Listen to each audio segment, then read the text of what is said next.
ان الحمد للہ والصلاۃ والسلام علی نبی. کیا گائے معبود ہو سکتی ہے اگر وہ خوبیوں کی مالک ہو؟ اور دوسری چیز یہ کہ عقل مند اور نادان شخص کون ہوتا ہے؟ سورہ بقرہ کی آیت نمبر 71 کے ضمن میں ہم جانتے ہیں قال فرمایا، یعنی حضرت موسیٰ علیہ السلام نے، انہو یقول، بے شک وہ فرماتا ہے، یعنی اللہ تعالیٰ فرماتا ہے، انہا بقرۃ لا ذلول تثیر الارض، بے شک وہ گائے جس نے محنت نہیں اٹھائی ہو زمین میں ہل جوتنے کی، ولا تسقی الحرث، اور نہ سینچا ہو کھیت کو، مسلمۃ لا شیۃ فیہا، صحیح سالم اس میں کوئی داغ نہ ہو۔ قالوا، وہ کہنے لگے، الا نجیت بالحق، اب آپ لائے ہیں حق۔ فذبحوها، انہوں نے اسے ذبح کیا، وما کادوا یفعلون، حالانکہ وہ ایسا کرنے والے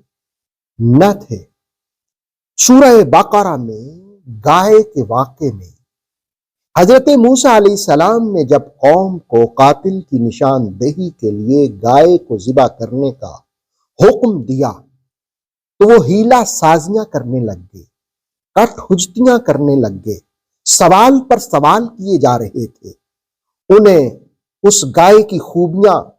بتائی جا رہی تھی، گائے کی پہچان کروائی جا رہی تھی، لیکن اس کی ساری خوبیوں کے باوجود بھی 71 نمبر آیت نے کہا انہا بقرہ، وہ ہے تو گائے،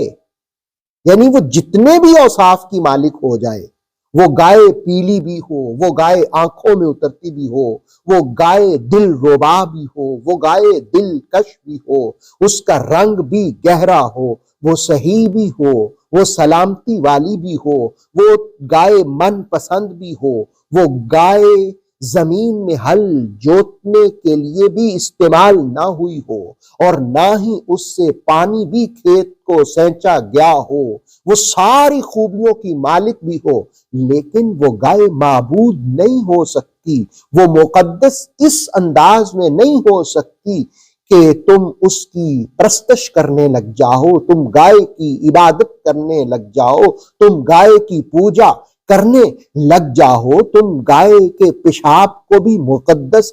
جاننے لگ جاؤ۔ قرآن نے واضح طور پر کہا انہا بقرہ، وہ خوبیوں کی مالک ہونے کے باوجود ہے تو گائے، گائے رہے گی، گائے رہے گی، جانور رہے گی، اس کی پرستش کی ضرورت نہیں ہے، اس کی عبادت کی ضرورت نہیں ہے۔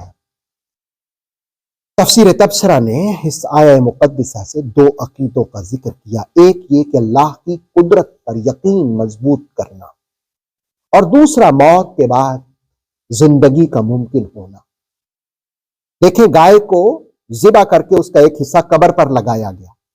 اور قبر سے وہ مقتول شخص زندہ ہوا اور اس نے بتایا کہ مجھے فلاں فلاں نے ایسے قتل کیا، تو موت کے بعد زندگی ہوئی۔ عقل مند شخص وہی ہوتا ہے جو موت کے بعد کی زندگی کی تیاری کرتا ہے۔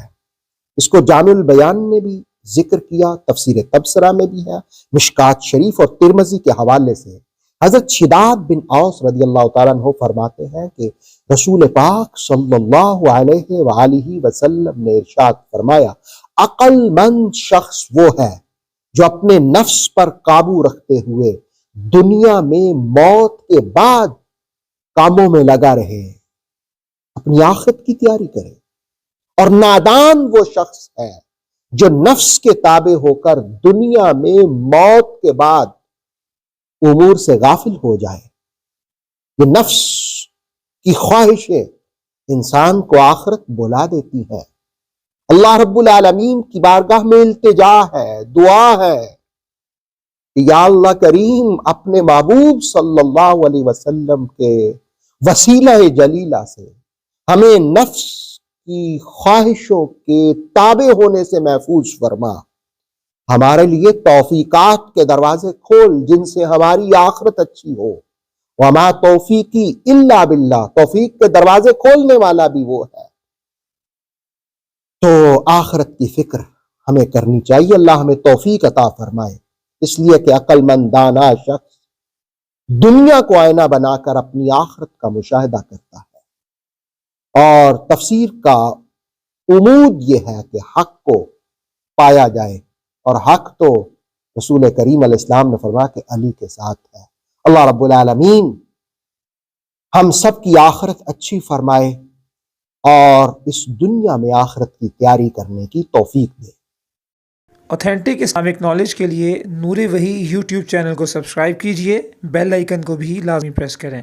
نور وحی کے فیس بک پیج، ٹک ٹاک اور انسٹاگرام کو بھی فالو اور لائک کیجئے تاکہ ہماری ہر نئی آنے والی ویڈیو آپ تک بر وقت پہنچ سکے۔